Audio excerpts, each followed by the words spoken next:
Welcome back दोस्तों। ये video clash of the guardians comics का एपिसोड 4 है और पिछले एपिसोड में हमने देखा कि एक तरफ हल्क ने भेड़िया को और दूसरी तरफ वंडर वुमन ने शक्ति को बेहोश कर दिया था और अब आयरन मैन इन सबको लेकर नागद्वीप जाने वाला था। उसके बाद सीन शिफ्ट होता है और हमें मुंबई शहर दिखाया जाता है जहाँ पर बैटमैन और डोगा की फाइट हो रही होती है। तब बैटमैन डोगा को किक मारते हुए बोलता है, मुझे कम आंकने की तेरी भूल तुझे बहुत महंगी पड़ेगी।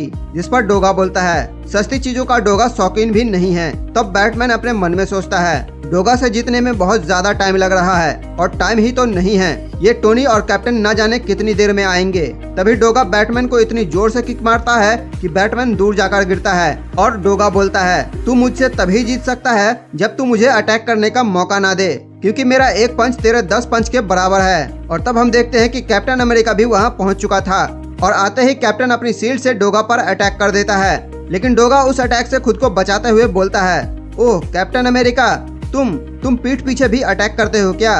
और इतना बोलते ही डोगा अपनी गन से कैप्टन पर फायर करने लगता है। लेकिन कैप्टन अपनी शील्ड से खुद को बचाते हुए अपने मन में सोचता है, ये तो कमाल का फाइटर है, मैंने पीछे से अटैक किया फिर भी बच गया। तब हम देखते हैं कि कैप्टन के साथ आयरन मैन भी वहां पहुंच चुका था और तब आयरन मैन डोगा पर बेहोशी वाला इंजेक्शन दागते हुए बोलता है, माफ करना डोगा, अब तुम्हें सुलाना पड़ेगा। जिस पर डोगा बोलता है, अपने और साथियों को भी मदद के लिए बुला लो, डोगा मरेगा भी तो एक दो को साथ लेकर। तभी आयरन मैन का दागा हुआ इंजेक्शन डोगा की गर्दन में घुस जाता है।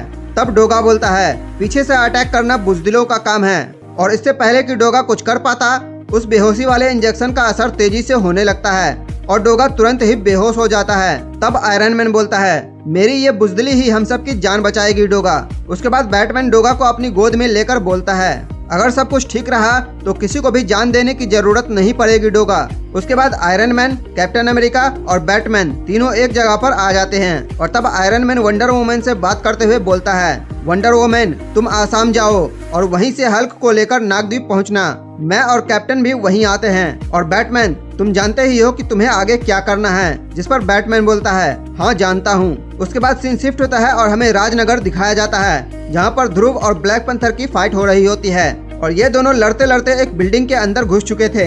तब ब्लैक पैंथर अपने मन में सोचता है, अब समय आ गया है अपने असली काम का, बस इस ध्रुव को किसी तरह उस कमरे में धकेल दूं तो काम बन जाएगा। लेकिन ये काम इतना आसान नहीं लग रहा है क्योंकि ये बहुत फुर्तीला लग रहा है, लेकिन मुझसे ज्यादा नहीं।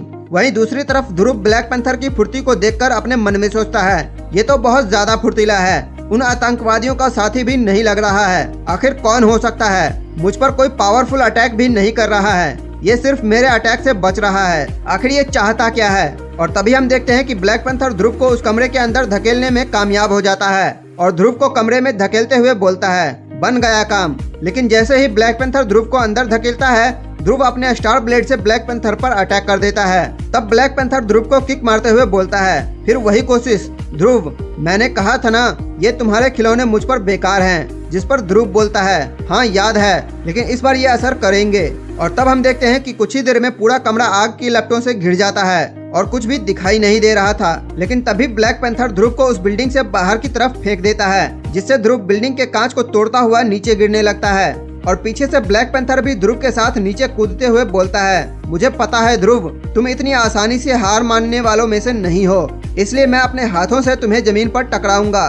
उसके बाद ध्रुव बिल्डिंग से गिरते हुए खुद को बचाने की कोशिश करता है। तब ब्लैक पैंथर ध्रुव की कोशिश को नाकाम करते हुए बोलता है, तुम्हारी कोई भी चालाकी नहीं चलने दूंगा सुपर कमांडो ध्रुव। और तब हम देखते हैं कि ब्लैक पैंथर अपने मकसद में कामयाब हो जाता है और ध्रुव को जमीन पर पटक देता है, जिससे ध्रुव बेहोश हो जाता है। उसके बाद ब्लैक पैंथर आयरन मैन से बात करते हुए बोलता है, टोनी ध्रुव का काम हो गया, आगे का क्या प्लान है? जिस पर आयरन मैन बोलता है, तुम अब महानगर जाओ, बैटमैन भी वहीं पहुंचता ही होगा, मैं और बाकी सब जाते हैं नागद्वीप। जिस पर ब्लैक पैंथर बोलता है, ठीक है। उसके बाद हम देखते हैं कि ध्रुव जमीन पर पड़ा हुआ होता है। लेकिन क्या सच में ध्रुव हार गया था और क्या ब्लैक पैंथर सच में अपने मकसद में कामयाब हो गया था? शायद नहीं, क्योंकि ध्रुव अभी भी पूरी तरह से होशो हवास में था और ब्लैक पैंथर को आयरन मैन से बात करते हुए सुन रहा था, जिससे ध्रुव को ब्लैक पैंथर के प्लान का पता चल गया था।